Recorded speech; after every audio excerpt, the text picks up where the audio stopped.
Good morning. Today is Friday, March 11th, 2022.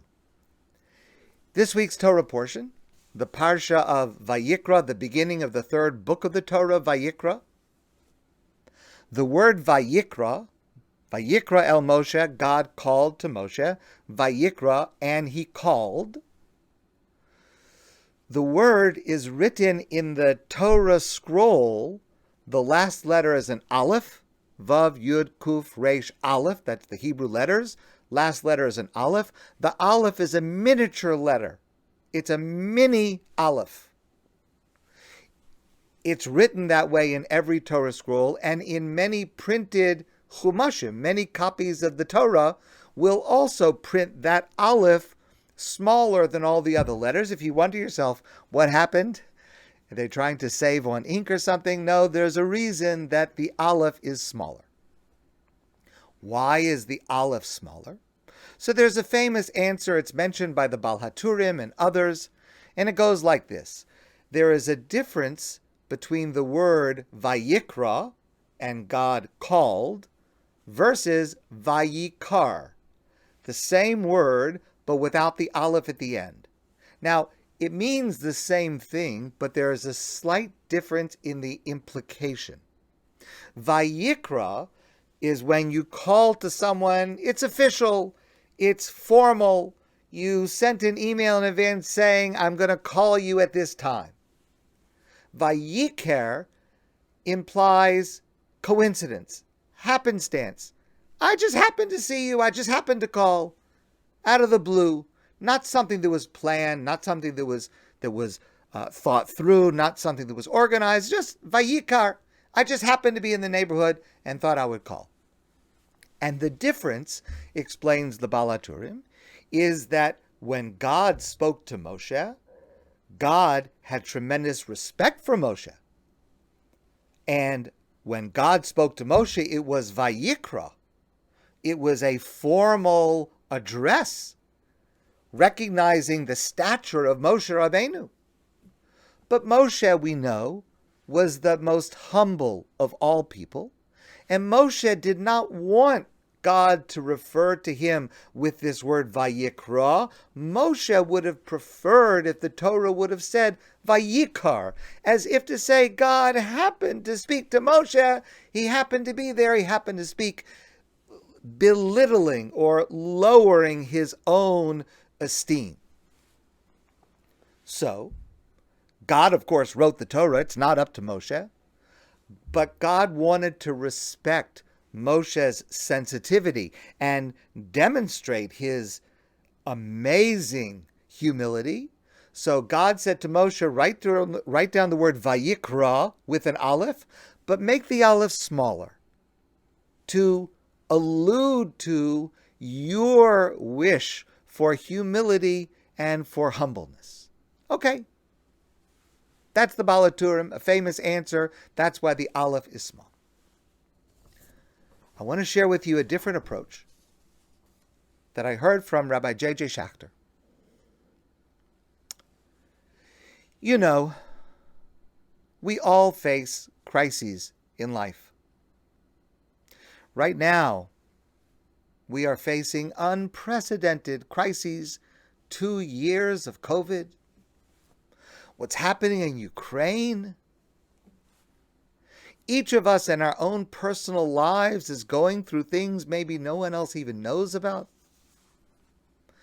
And so we struggle. And if we are honest, we struggle with God. We believe in God, but sometimes we don't understand.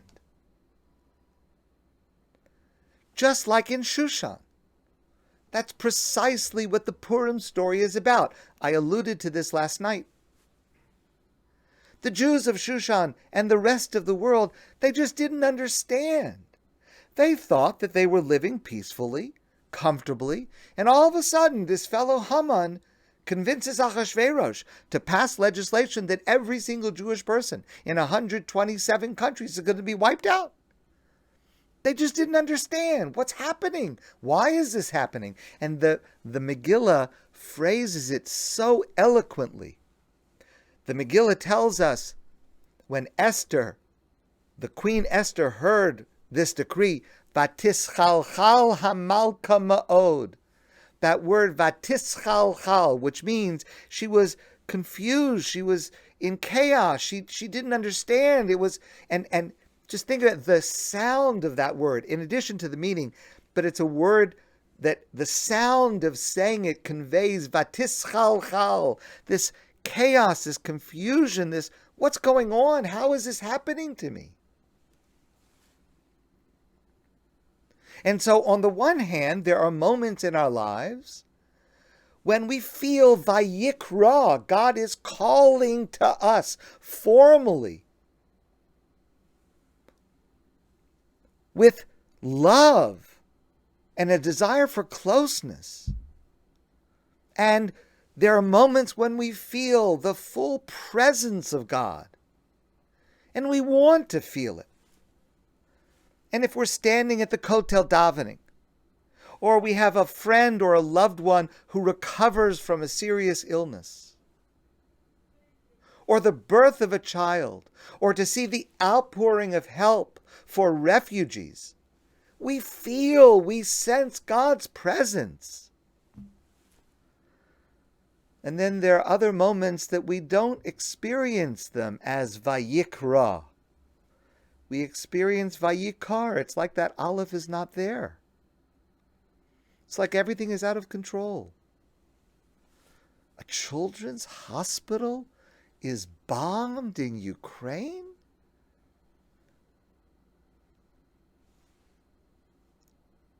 That's not Vayikra. So in the Torah, we write the word Vayikra with an Aleph, but we write the Aleph small because we're struggling. We're struggling through life with Vayikra versus Vayikar. God is here, God doesn't appear to be here. Things are in control, things are not in control. And we go back and forth, and we go up and down, and that Aleph in our lives gets larger sometimes, and then it gets smaller. The size of that Aleph, that's our avodah. That is our burden, our work, to try, no matter what is happening to us or what's going on in the world, to try to elevate, to enhance, to increase the size of that Aleph, to see God, to trust God even when we don't see God. But at the same time, we have to be genuine. We have to be authentic. We have to be honest with ourselves and others. And the Aleph in our lives gets larger and it gets smaller. It goes up, it goes down, back and forth.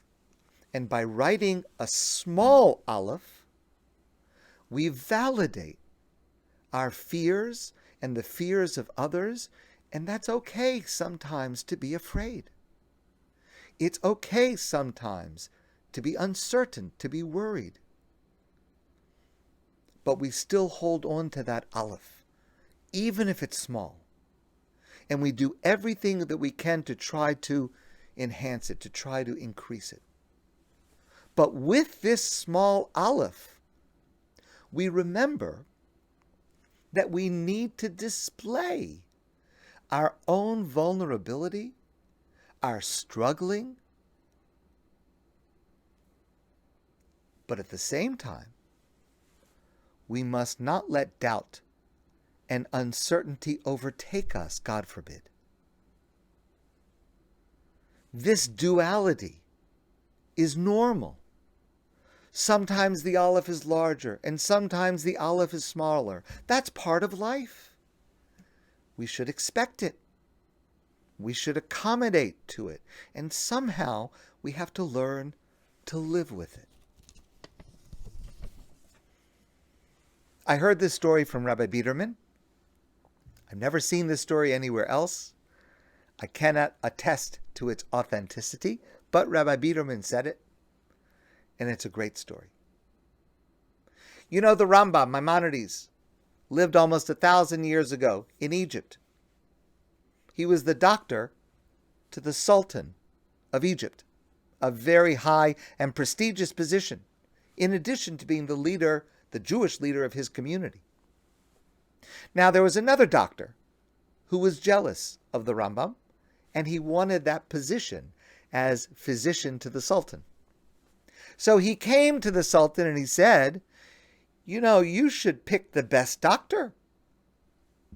And the Sultan said, I agree, yes, I should. So this other doctor said to the Sultan, let's do a test between me and the Rambam. We will each prepare a poison for the other to drink, and whoever can heal themselves from the poison and survive will be your doctor. And the Sultan agreed. So the Rambam and this other doctor prepared their drink, and the Rambam was told to drink first. And he did. And due to the Rambam's medical expertise, and I'm sure also due to the Rambam's spiritual greatness and prayers, the Rambam was unharmed by this poison. And then he gave the drink to the other doctor. The other doctor drank, and nothing happened. He felt fine. But he couldn't understand, because in his heart he knew that the Rambam was a greater expert than he was. Why don't I feel anything? Why is it having no effect on me? Perhaps the Rambam fiendishly planned this, and something that I'm going to do will trigger it. Maybe if I eat a banana, or maybe if I get tired, or maybe if I walk a long distance, maybe something that I do or something that I don't do will trigger it. And he became so worried, and he became so anxious that whatever he would do or would not do might kill him on the spot. A week later, he died. The Rambam was reappointed by the Sultan as his physician, but the Sultan said to him, you must tell me, what poison did you give to that doctor that he was not able to heal himself? The Rambam said to the Sultan, Sultan, I would never give poison to any living creature. I gave the doctor a simple cup of water, nothing else. The water did not kill him. It was his worrying, his anxiety that took his life. We see this happening all around us, and maybe Rahmana litzlan, God forbid, even happening to us. And so we need to balance that Alef. We need to expect those doubts and fears, those moments of distance and silence. But we must not let them overwhelm us. We have to hold on to that Alef, even if it's small, in order to nurture it, to grow larger. This past Tuesday, I saw on the news a young woman in Ukraine. She was interviewed. She's alone in Kyiv with 2 children. And it was International Women's Day. And this woman was on TV, being filmed, and she was holding her baby, and she was smiling. And the reporter asked her, how can you possibly be smiling with what's going on all around you, with the danger that you face, with what's happening to you and everyone you know and love? How can you possibly be smiling? And she said, other people ask me the same question. I'll tell you why I'm smiling. Today, she said, is International Women's Day, and the Ukrainian authorities brought baskets of yellow and blue tulips to every woman in our area. And she shows the flowers, and they are beautiful flowers. And she says, these flowers are beautiful. The people, Ukrainian officials, they care about us. First of all, can you imagine in the midst of what's going on that this past Tuesday, flowers, tulips were delivered to women's homes in Kyiv? And she says, the flowers are beautiful, people care about me, and my baby is beautiful. And the only way I can survive is to smile. I don't even know if she's still alive. But I am certain that that is the force that she and all of us need in our lives. My friends, I want to wish you a great day and a beautiful Shabbos. And I look forward to seeing all of you soon in person.